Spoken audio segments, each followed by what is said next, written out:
Hello friends, good morning. आज workshop calculation and science का lesson 9 कार्य, शक्ति और ऊर्जा लेकर के उपस्थित हूँ। आप लोग चैनल को सब्सक्राइब और लाइक भी कीजिए देखने के साथ साथ, और आफ्टर दिस जो भी प्रॉब्लम हो आप कमेंट करके पूछिए, तभी लगेगा कि हमारा जो है मेहनत सफल हो रहा है या नहीं हो रहा है, या कितना सफल हो रहा है। तो आप लोग पूछते रहिए। कार्य क्या होता है? जब किसी वस्तु पर बाह्य बल लगाया जाता है और बल लगा करके उसे बल की दिशा में विस्थापित कर दिया जाता है, तो इस प्रकार से लगाया गया बल और किया गया विस्थापन के गुणनफल को कार्य कहते हैं। फिर से एक बार, कार्य क्या है? जब किसी वस्तु पर बल लगाया जाता है तो वह वस्तु बल के दिशा में विस्थापित हो जाती है। तो इस प्रकार वस्तु पर लगाया गया बल यानी कार्य बराबर वस्तु पर लगाया गया बल तथा वस्तु बल की दिशा में कितना विस्थापित हुई, यानी कि बल की दिशा में तय की गई दूरी, बल की दिशा में तय की गई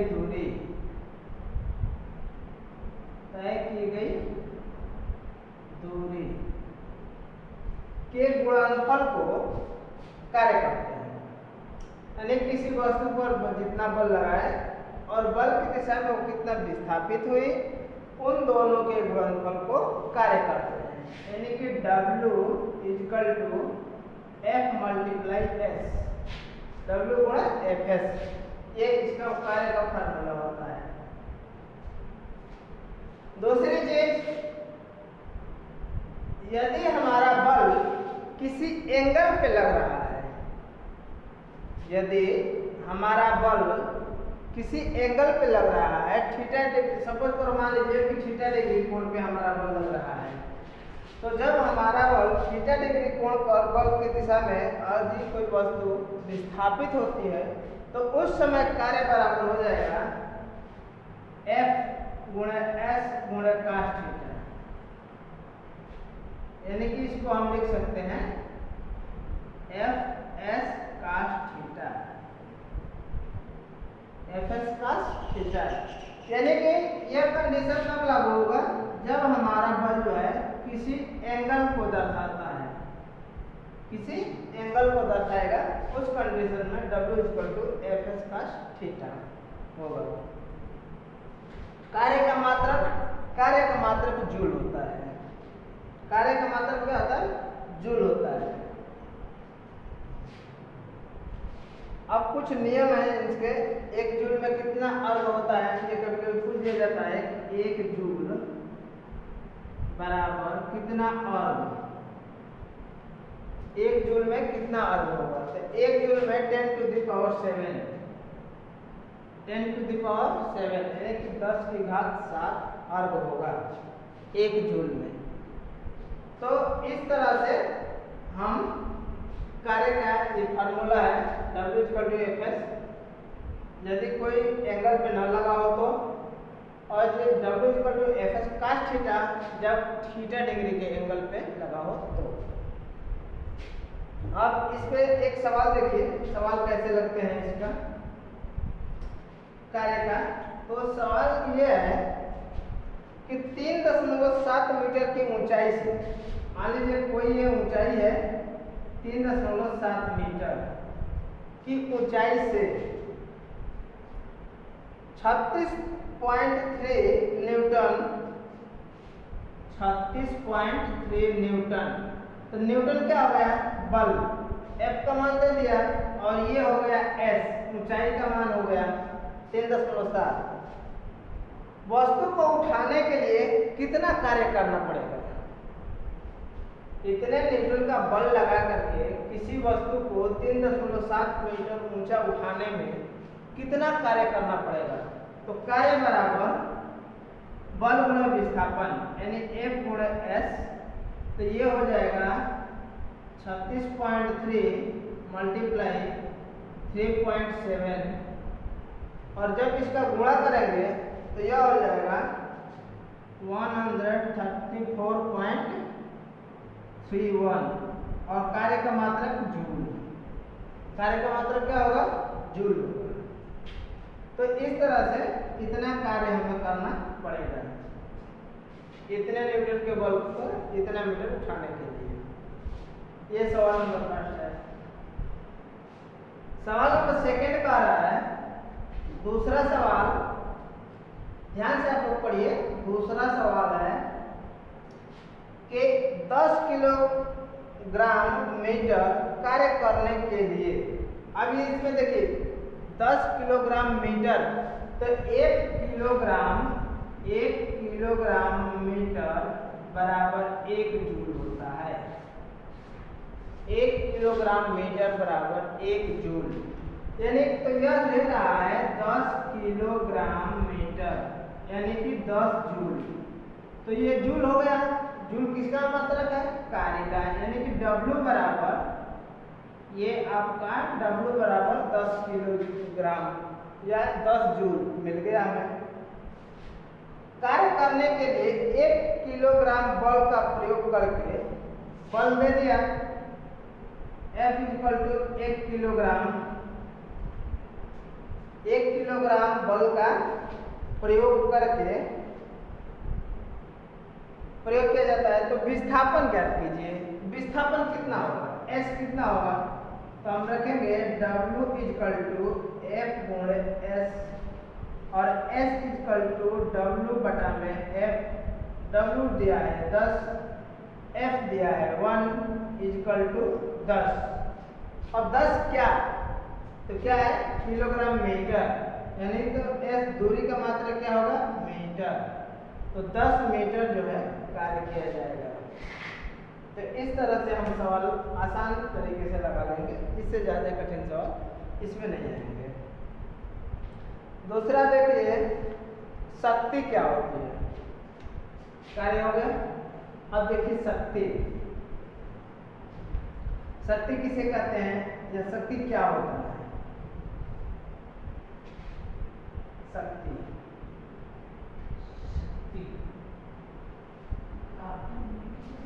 तो शक्ति के संबंध में हम ये कहेंगे, किसी मशीन के कार्य करने की दर, कोई भी मशीन है XYZ, तो उस मशीन के कार्य करने की दर को क्या कहेंगे? शक्ति कहते हैं। या हम अपना भी मान लीजिए शक्ति का प्रयोग करते हैं, तो किसी मशीन के कार्य करने की दर को शक्ति कहते हैं। तो शक्ति बराबर होता है कृत कार्य, यानी कि मशीन के द्वारा किया गया कार्य, और वह कार्य कितना समय में किया गया है, कितने समय में किया गया है। तो यानी कि कार्य बटा समय बराबर शक्ति होता है। कार्य बटा समय बराबर शक्ति होता है। ये समय हमेशा जो है सेकंड में होंगे, समय हमेशा किसमें होगा? सेकंड में होगा। तो इस तरह से शक्ति बराबर कार्य बटा में समय। इसको लिखेंगे P पावर = W कार्य बटा में T टाइम। P = W/T। अब W क्या होता है?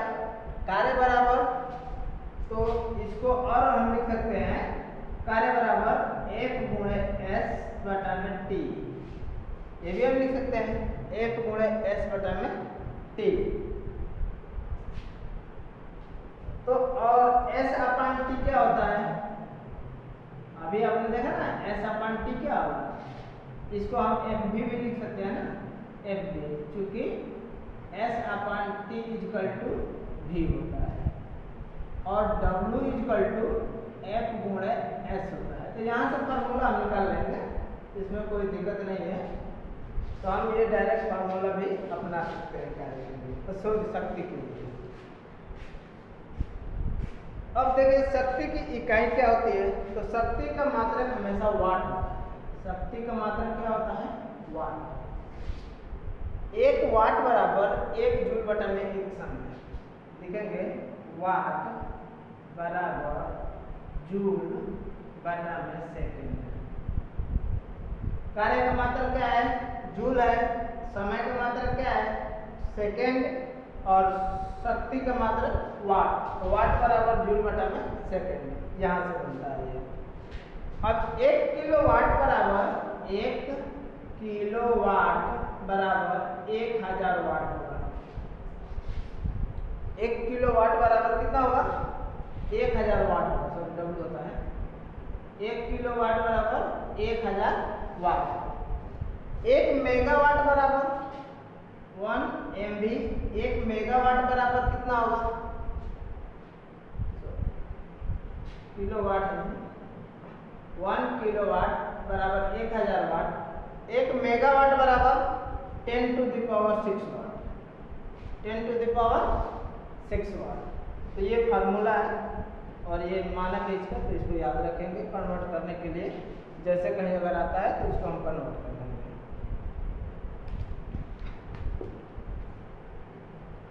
अब इंजन की अश्व शक्ति क्या होती है, इंजन की अश्व शक्ति, ये अब शक्ति पढ़ रहे हैं तो उसी में हम इसको पढ़ लेते हैं। इंजन की अश्व शक्ति क्या होती है,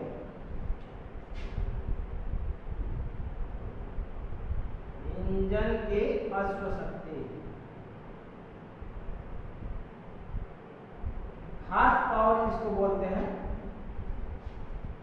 तो इंजन की अश्व शक्ति होती है कि किसी इंजन के सिलेंडर में या किसी मशीन में उत्पन्न की गई संपूर्ण शक्ति को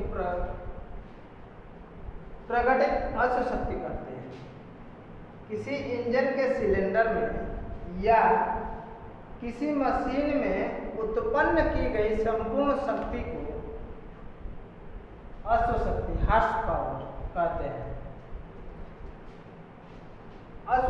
हार्स पावर होता है कि प्रकटित अश्व शक्ति HP मीट्रिक प्रणाली में होता है।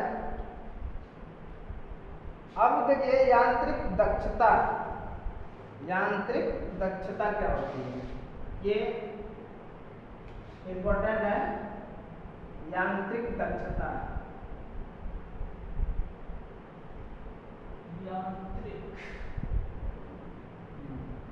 यांत्रिक दक्षता क्या है, ब्रेक हार्स पावर तथा प्रकटित हार्स पावर के अनुपात।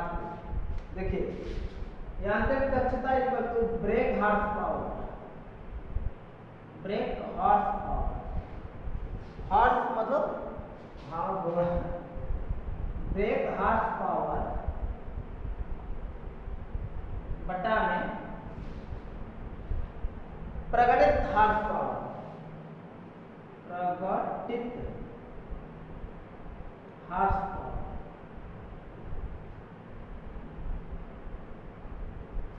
ब्रेक हार्स पावर बटा में प्रकटित हार्स पावर के अनुपात को यांत्रिक दक्षता कहते हैं। सामान्यतः यांत्रिक दक्षता को प्रतिशत में व्यक्त किया जाता है। सामान्यतः यांत्रिक दक्षता को किसमें प्रदर्शित किया जाता है, प्रतिशत में। इसको हमेशा किसमें बदलेंगे, प्रतिशत में चेंज करेंगे। यानी कि यांत्रिक दक्षता N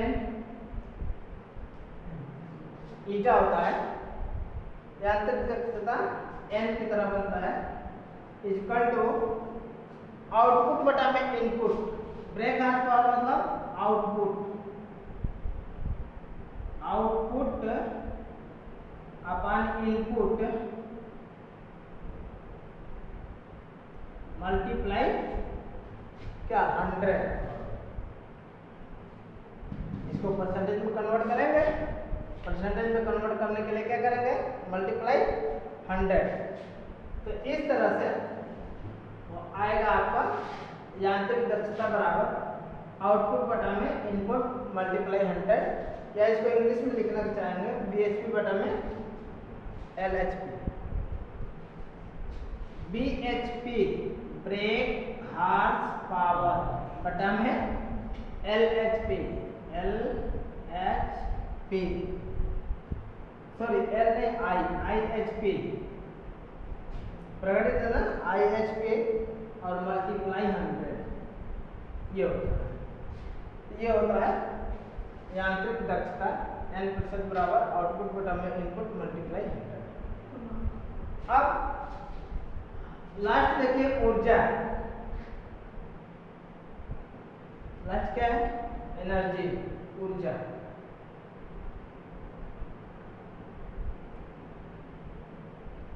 ऊर्जा क्या होती है? तो हम सब लोग जानते हैं कि ऊर्जा जो है पावर, ऊर्जा, कार्य करने की क्षमता को ऊर्जा कहते हैं। यानी कि कितना हमारे में पावर है कि हम किसी कार्य को कितनी देर से कर सकते हैं और कितना कर सकते हैं, यह हमारा पावर होता है, क्षमता होता है। तो कार्य करने की क्षमता को ऊर्जा कहते हैं। कार्य करने की क्षमता को ऊर्जा कहते हैं। इसकी इकाई कार्य की इकाई के समान होती है, यानी कि ऊर्जा की इकाई भी क्या होगी? जूल होगी। ऊर्जा का मात्रक भी क्या होगा? जूल होगा। व्यवहारिक रूप से ऊर्जा इकाई कई प्रकार की होती है, जैसे यांत्रिक ऊर्जा, ऊष्मीय ऊर्जा, गतिज ऊर्जा, स्थितिज ऊर्जा, मैग्नेटिक ऊर्जा आदि प्रकार की ऊर्जाएं होती है, जिसे न तो उत्पन्न किया जा सकता है और न ही नष्ट किया जा सकता है। ऊर्जा क्या होता है? ऊर्जा को न तो उत्पन्न किया जा सकता है और न ही नष्ट किया जा सकता है, बल्कि ऊर्जा को एक रूप से दूसरे रूप में कन्वर्ट किया जा सकता है, एक रूप से दूसरे रूप में बदला जा सकता है। ऊर्जा कभी कोई उत्पन्न नहीं कर सकता है और नहीं कोई बना सकता है। इसको एक रूप से दूसरे रूप में हम क्या कर सकते हैं? बदल सकते हैं। जैसे मान लीजिए यांत्रिक ऊर्जा को ऊष्मीय ऊर्जा में या ऊष्मीय ऊर्जा को यांत्रिक ऊर्जा में बदल सकते हैं। तो इस प्रकार से ऊर्जा का ये ऊर्जा एक रूप से दूसरे रूप में रूपांतरित किया जा सकता है। ऊर्जा एक प्रकार से क्या है? अदृश्य राशि है, जो दिखाई नहीं देती है, अदृश्य। इसे दूसरे रूप में प्रकट किया जाता है। ऊर्जा संरक्षण का सिद्धांत कहलाता है। ऊर्जा संरक्षण का सिद्धांत क्या है? ऊर्जा संरक्षण का सिद्धांत क्या है? तो ऊर्जा संरक्षण का सिद्धांत यही है कि ऊर्जा न तो उत्पन्न की जा सकती है, न ही नष्ट की जा सकती है, बल्कि इसे एक रूप से दूसरे रूप में बदला जा सकता है। यही ऊर्जा संरक्षण का सिद्धांत है। ऊर्जा की परिभाषा क्या है? कार्य करने की क्षमता को ऊर्जा कहते हैं। कार्य करने की क्षमता को ऊर्जा कहते हैं। ऊर्जा का मात्रक कार्य के मात्रक के समान होता है, यानी कि ऊर्जा का मात्रक जूल होता है। ऊर्जा संरक्षण का सिद्धांत क्या है? तो ऊर्जा संरक्षण का सिद्धांत यह है कि ऊर्जा न तो उत्पन्न की जा सकती है, न ही नष्ट की जा सकती है, बल्कि इसको एक रूप से दूसरे रूप में बदला जा सकता है। यही ऊर्जा संरक्षण का सिद्धांत है।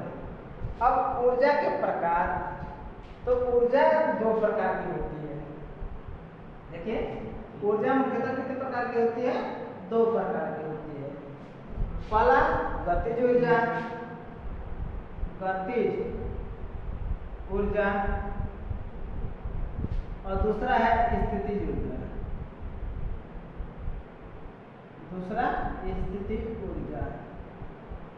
तो गतिज ऊर्जा और स्थितिज ऊर्जा। गतिज ऊर्जा को काइनेटिक एनर्जी बोलते हैं, कि इससे दर्शाते हैं काइनेटिक एनर्जी, यानी कि किसी वस्तु में उसकी गति के कारण विद्यमान ऊर्जा गतिज ऊर्जा कहलाती है। किसी भी वस्तु में उसकी गति के कारण जो ऊर्जा निहित रहती है उसे गतिज ऊर्जा कहते हैं। गतिज ऊर्जा जैसे बहता हुआ जल, चलती हुई हवा, दौड़ती हुई वाष्प, घूमता हुआ पहिया आदि, जैसे वाहन भी है, वाहन में भी गतिज ऊर्जा होती है। काइनेटिक एनर्जी यानी गतिज ऊर्जा बराबर 1/2 mv²। 1/2 mv², जहाँ m द्रव्यमान है और v चाल है, वेग है। m द्रव्यमान और v वेग। तो इस तरह से काइनेटिक एनर्जी इक्वल टू गतिज ऊर्जा बराबर 1/2 mv² होता है। कहीं कहीं पे काइनेटिक एनर्जी बराबर के ई बराबर इसका भी मान ले लिया जाता है 1/2 mv² जी क्या होती है? गुरुत्वीय त्वरण होता है। जी का मान जो है गुरुत्वीय त्वरण के बराबर होता है। जी गुरुत्वीय त्वरण होता है। अब स्थितिज ऊर्जा, स्थितिज ऊर्जा तो किसी वस्तु में स्थिति के कारण जो ऊर्जा उत्पन्न होती है उसे स्थितिज ऊर्जा कहते हैं। जैसे भूतल से ऊंचाई पर रखी हुई वस्तु ओवरहेड टैंक में पानी या दबाई गई गैस, घड़ी की लिफ्टी या स्प्रिंग आदि में क्या होती है? स्थितिज ऊर्जा होती है। स्थितिज ऊर्जा Pe, स्थितिज ऊर्जा Pe = mgh,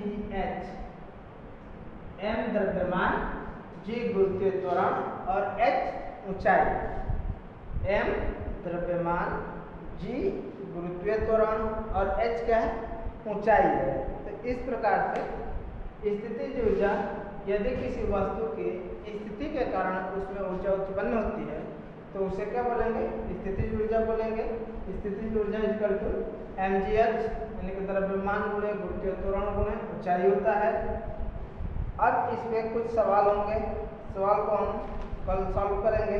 उससे पहले एक और फार्मूला देख लीजिए, प्रतिरोध। प्रतिरोधी बल क्या होता है? प्रतिरोधी बल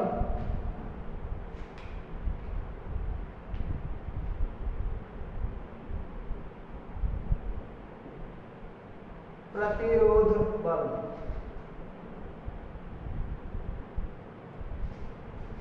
यदि कोई वस्तु गतिमान है तो उसे रोकने के लिए एक बल लगाया जाता है जो कि वह कुछ दूरी पर जाकर के रुक सके। यदि कोई वस्तु गतिमान है उसे रोकने के लिए